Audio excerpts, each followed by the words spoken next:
A man is found starved and frozen to death, yet strangely, he is surrounded by food and heat sources. A car is discovered abandoned, in perfect working order, with more than a quarter tank of gas still remaining. 4 bodies, found scattered miles apart from each other, remains of able-bodied men who seemingly walked away willingly from the protections and comforts of their own car and into the vast and unforgiving mountainous terrain in winter's impenetrable darkness and bitter cold. 1 man still missing, presumed dead. It sounds like the start to a riddle or a novel, but sadly, this begins a tale so tragically frustrating that it has left family members and investigators alike, to this day, puzzled.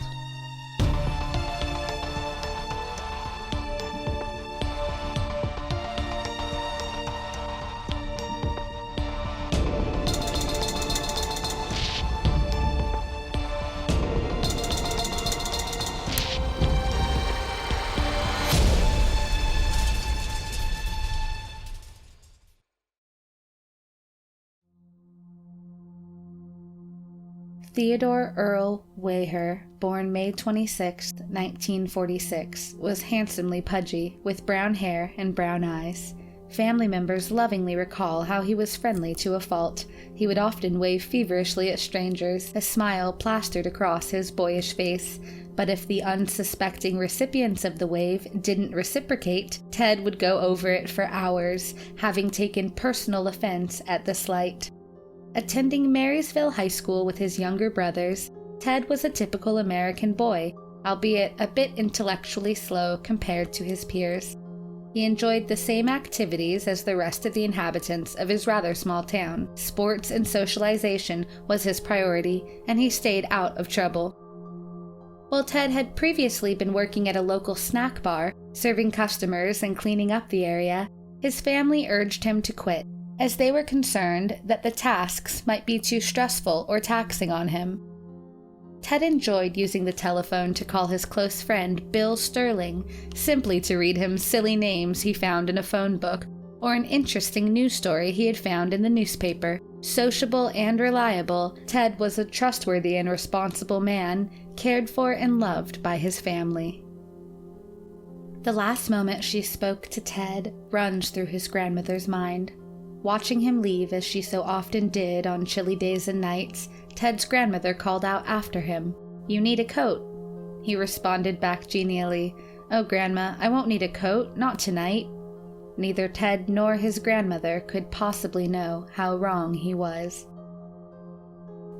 Jackie Charles Hewitt was a young 24-year-old. Standing at 5 feet 9 inches and 160 pounds, he was described as having a slight droop to the head, and was recalled as being slow to respond in social or work situations. Jackie Hewitt was very much like a brother to Ted, and lovingly followed him wherever he could. Ted in turn was protective and was said to have felt like an older brother to Hewitt in a sense, making phone calls for him and helping him with his daily tasks at the Yuba City Gateway program, where they spent much of their time during the day. William Lee Sterling, 28, born April 5, 1949, stood at 5 feet 10 inches and was 170 pounds. People who met him recall that his dark hair stood in stark contrast to his light blue eyes. William Sterling was a generous and gentle man, often spending countless hours visiting mental institutions to read to the patients from religious texts that he would find at the library. Sterling was described as deeply religious and was focused on the literature of God and the spreading of his message. William was particularly close to Jack Madruga. Jack Anton Madruga, 30, was born on June 18, 1947, and was 5 feet 11 inches tall, and described as heavy-set at about 190 pounds, with brown hair and brown eyes. Jack was a high school graduate and a U.S. Army veteran who had previously served in Vietnam. Jack had been laid off in November from his job as a line worker for Sunsweet Growers, one of California's largest dried fruit growers and processors. Some believed it was his cognitive abilities that caused him to lose his job. Jack, although generally thought of as slow, had a California's driver's license and was competent enough to comfortably and safely drive around his prized possession every day, a sporty and eye-catching turquoise and white 1969 Mercury Montego. The newest member to the group was Gary Dale Mathias. 5 feet 10 inches, 170 pounds, he had light brown hair and hazel eyes, which were continuously magnified through thick lensed glasses that family members say were critical to his sight, as without his glasses, Gary would essentially see double. At 25 years old, Gary was employed part-time as an assistant gardener by his stepfather, Bob Klompf, who owned a small landscaping business. Gary was also receiving disability pay from the U.S. Army. Like Jack Madruga, Gary had also served in the Army, although he had received a psychiatric discharge after drug problems and a mental health concern developed while he was serving overseas in Germany 5 years prior to his disappearance. After his military release, at 20 years old, Gary was put into drug treatment for paranoid schizophrenia, taking the medications stelazine and cognitin to treat what his stepfather called his haywire periods. He was dutifully taking his medications, and one doctor who treated him said that Gary was one of our sterling success cases, and that Gary had not had a psychotic episode in over 2 years. But that is not to say he had stayed entirely out of trouble. He was said to be high-functioning, but when forced into stressful or taxing situations, his function, quote, deteriorates. These boys were predictable. If they weren't out helping their parents or having simple, wholesome fun, such as going to a sports game or grabbing a bite to eat, they were safe at home. The 5 men were part of a day program for the mentally challenged called the Gateway Project. The Gateway Project was a Yuba City day program for the mentally handicapped and is no longer active. This program was where the 5 men worked together and where they became close. Gary, who also met the boys at the day program, had just started going places with the group a few months prior to their disappearance. Although a 1978 article, which was published in a local newspaper during the period of time when the boys were still missing, referred to the boys as mentally retarded, that article was in fact inaccurate. Ted Waher's mother recalled the capacity and compassion of her son and his friend, fellow missing boy William Sterling. Her recollection of a particularly harrowing act of citizenship demonstrates the ability and the awareness of the 2 young men.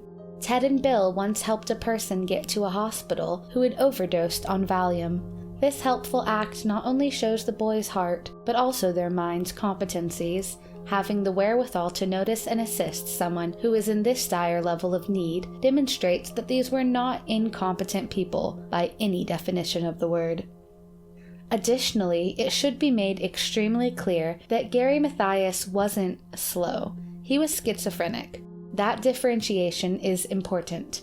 Albert Einstein's son was schizophrenic, as was the star of Cats and Miss Saigon on Broadway, Mira Popkin. Nobel laureate John Nash, who published and co-authored many academic papers in his lifetime and was the winner of the Nobel Memorial Prize in Economic Sciences, was also a diagnosed schizophrenic. Andy Gorham, award-winning Scottish goalkeeper, as well as Lionel Aldridge, the award-winning football player, both have been officially diagnosed as having the disease schizophrenia, and their trophies and adoring fans tell a story of an often misunderstood mental disorder. With the exception of Gary Mathias, who occasionally socialized with friends into the early morning hours, each one of the lost men led mostly stay-at-home lives of such scheduled predictability that no one could fathom what, or who, might have taken them up that lonely road in the mountains.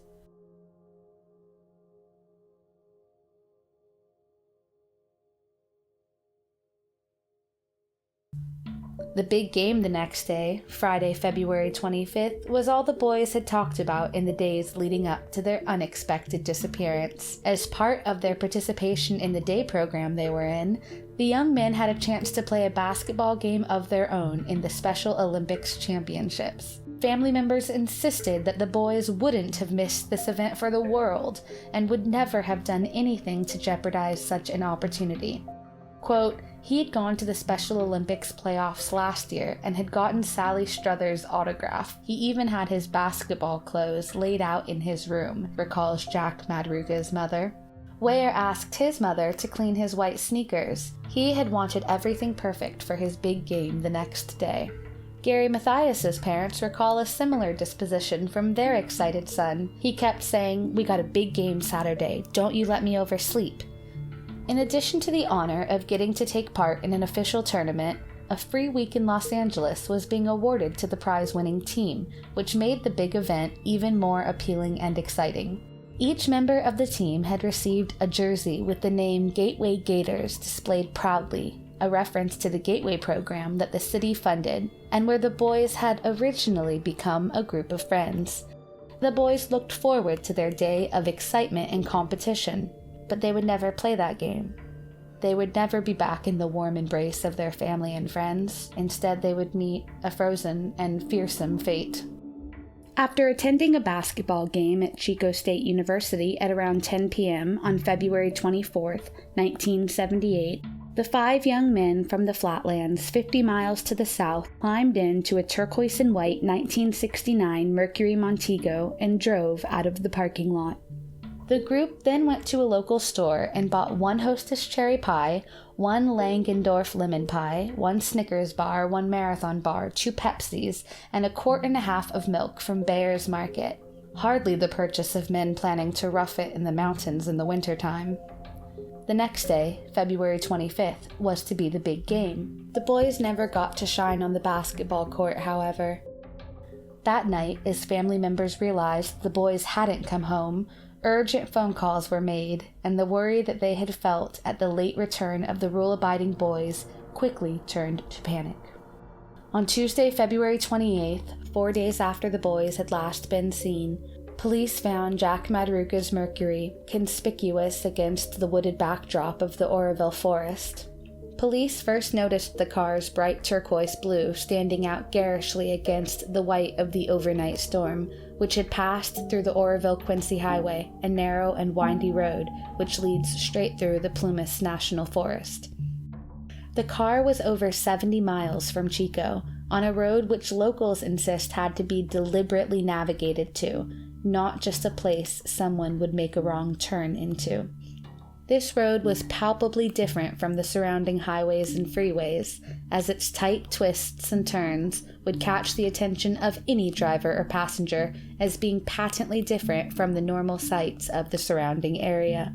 The car, which was found in the rural mountains east of Oroville, on Plumas National Forest Road, which had been officially closed by snow, but was technically accessible at any time due to the open road and lack of blockades, seemed to be in working order. Stopped in the middle of a gravel road northeast of Oroville, it had a quarter tank of gasoline, but the keys were gone. The snowfall had been about 10 inches that night, and the car was lightly stuck, but certainly not unmovable for 5 able-bodied men, such as the missing boys. Wearing low-cut shoes and street clothes, family members report that the men were not at all dressed appropriately for the conditions by which they found themselves, and due to the winter conditions which the car was located in, they would have gotten frostbite rapidly in the deep snow. Everything purchased from the corner store had evidently been eaten, as evidenced by their empty wrappers, with the exception of the Marathon bar, which was half gone and left in the back seat of their car. Despite the rough terrain, the heavy American car, with its low muffler and sturdy updated suspension, suffered no undercarriage damage and no dents or scratches. Investigators speculated that this could indicate that the people driving were very deliberate with the driving, or had possibly been in that location before, but as family members report, none of the boys knew the road.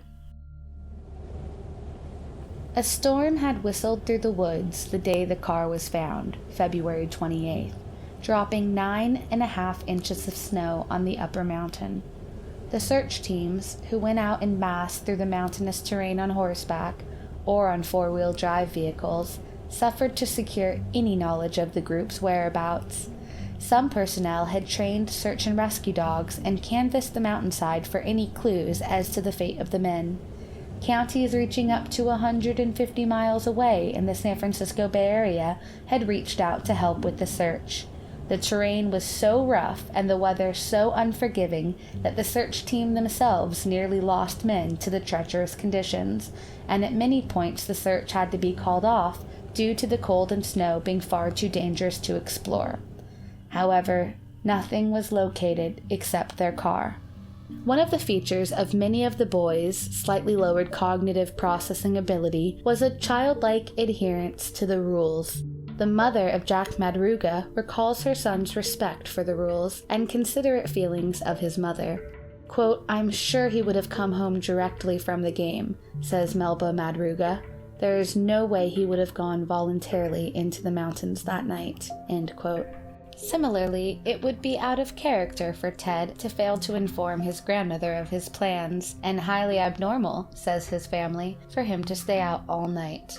Besides the change in plans, the family of the missing boys were also puzzled by the location of their car. Madruga, the proud owner of the car, who disliked camping and hated the cold, would not have traveled so far off the path, says his family, and so high up in elevation, especially in the snow.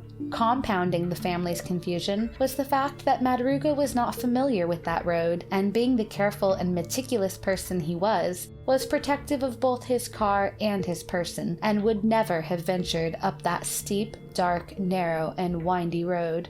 Melba Madruga specified that only Jack drove that car, ever. Despite his generous and caring nature, he wasn't reckless. He was very prideful of his car, and he was the only one that would ever be allowed to drive it. To aid in the investigation, Joseph Shones, 55, informed investigators of a trip he had taken sometime around 5:30 p.m. on February 24th, the evening the boys disappeared. Shones explained he had driven out that way to check the snow levels in anticipation of a trip he wanted to make with his family the next weekend.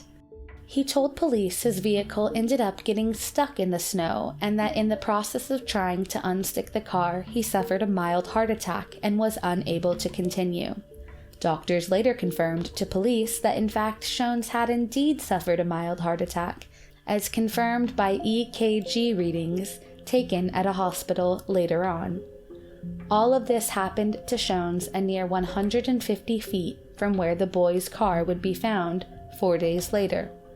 After the initial shock of the heart attack, Shones had the peace of mind to get inside his vehicle, turn on the heat, and lie down in the seat, where he would stay for the duration of the night.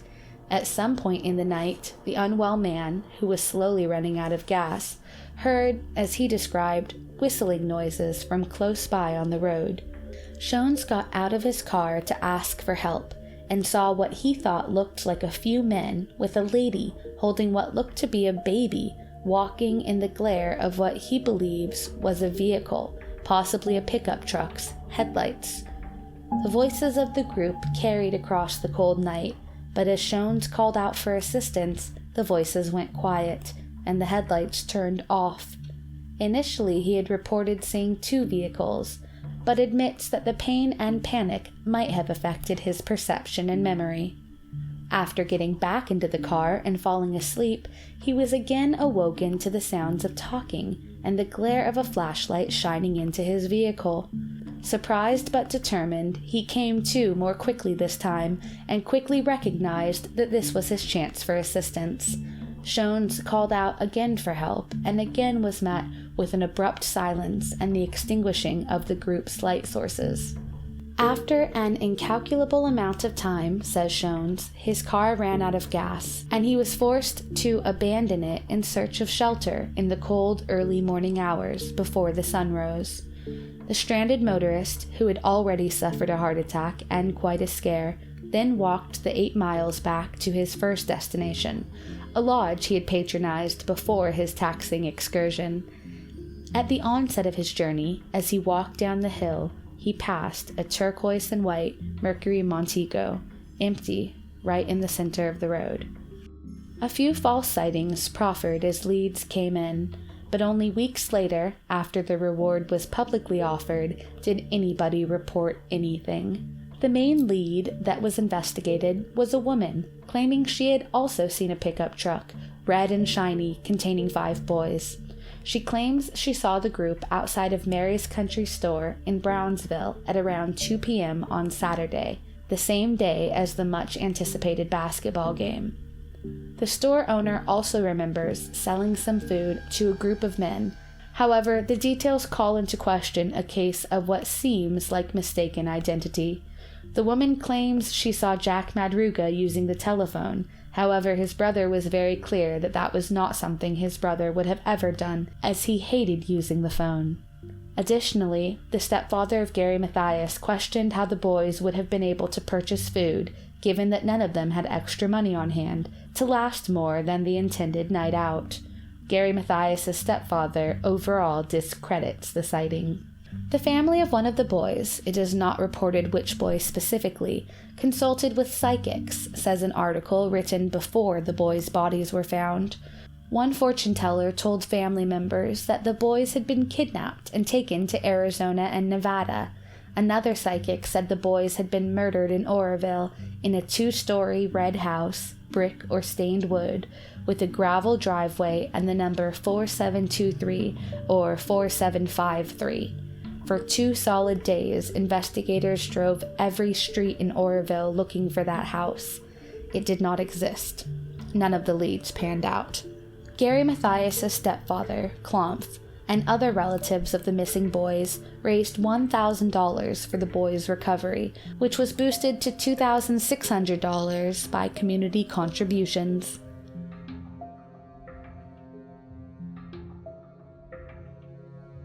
On June 4th, just over 100 days after the boys were last seen, the spring thaw brought to light new evidence. Some Sunday motorcyclists, on an outing, went exploring and came upon a deserted regional park services trailer camp, with one sinister resident. Ted Wayher, stretched out on a bed inside the main 60-foot trailer, had frozen to death. 8 sheets had been pulled over his body and meticulously tucked around his head and torso. His leather shoes were gone and nowhere to be found in the surrounding area. His nickel ring, with the name Ted engraved on it, was sitting on a bedside table, along with Ted's gold necklace and his wallet, with cash still present. These trinkets were familiar to the family, as Ted routinely had these items on his person. However, what was unfamiliar and quite strange was a gold Waltham watch with its crystal missing. No one in the various families of the missing party recognized the item. Also strange was the absence of Ted's shoes, but the presence of Gary Mathias' shoes. Investigators speculated that Mathias might have exchanged shoes with his friend post-mortem, as he wouldn't be needing them, whereas Gary's feet would have been badly frostbitten and therefore swollen. In an even more confusing event than the new and unknown timepiece, a far more unrecognizable sight was the man himself. Ted, previously a sturdy and stocky man at 5'11" and a healthy 200 pounds, was withered away and estimated to have lost 80 to 100 pounds due to starvation. His feet were badly frostbitten. The growth of beard on Ted's face showed that he had lived, apparently in starving agony inside that trailer, for anywhere from 8 to 13 weeks. While his body was highly decomposed, his remains told a story of survival and struggle. Ted Wayher's beard had grown over an inch, indicating that he lived for an estimated 8 to 13 weeks before succumbing to the elements and to starvation. According to the CDC, human hair grows an average of half an inch a month. Still clothed in the striped velour shirt and green pants he had on when he was last seen, he was found 19.4 miles from the location of his car.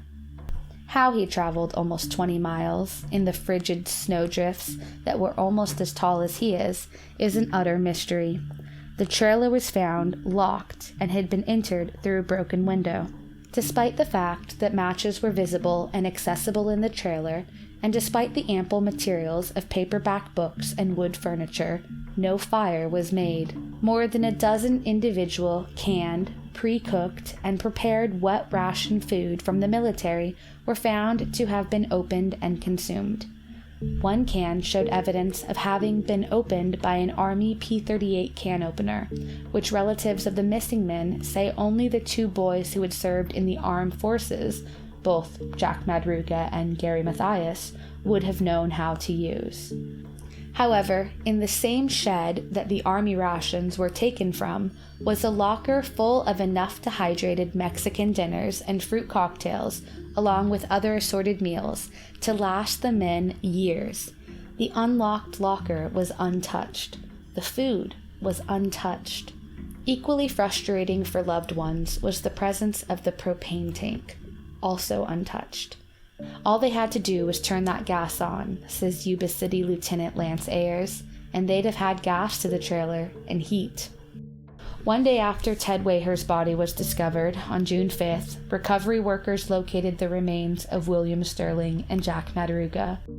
They were miles behind Ted in the trailer he was found in. Lying on opposite sides of the logging road that had led to the trailer that Ted had been found in, they were still 11.4 miles from their car.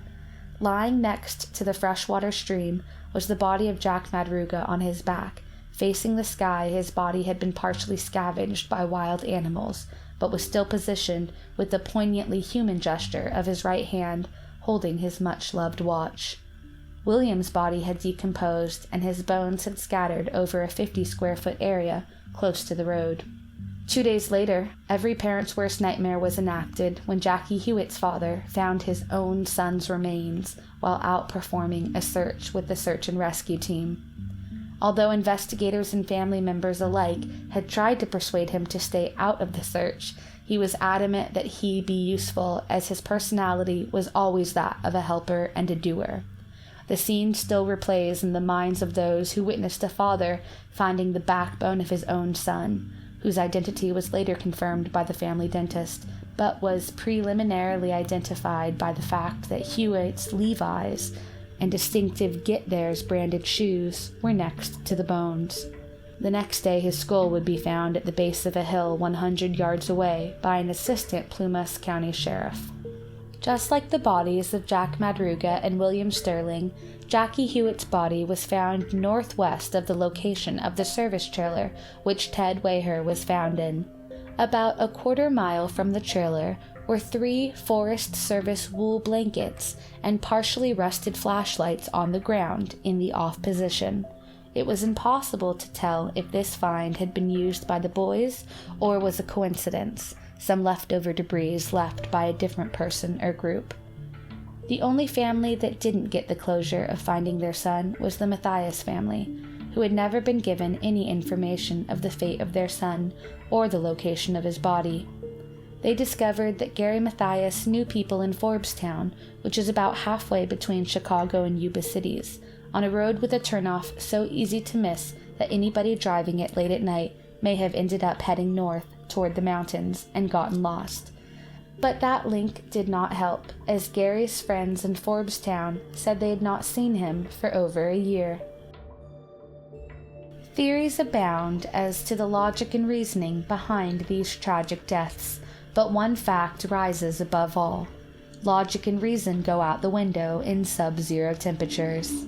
The actions of these boys may be unfathomable to us, but after prolonged exposure to the cold, delusion and confusion may have set in. But that doesn't account for the abandoning of their car. Jack Madruga's prized possession, a car which no one else was allowed to drive, which Jack never would have left unless he absolutely had to. Why leave a perfectly good vehicle that by witness accounts was not even truly stuck in the snow? Why continue pushing through a cold, dark night, and why not turn around when it became evident that their trek into the woods would not bear fruit? Why not turn back after 10, 15, 30 minutes of walking?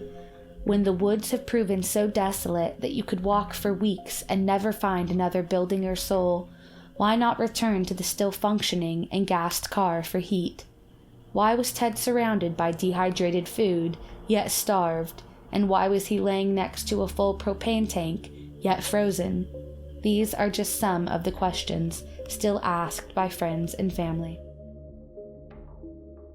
If you have any information on these missing boys, please contact the Yuba County Sheriff's Office at 530-749-7777, agency case number 78-0534, NCIC number M31313493. Please refer to these numbers when contacting any agency with any information regarding this case.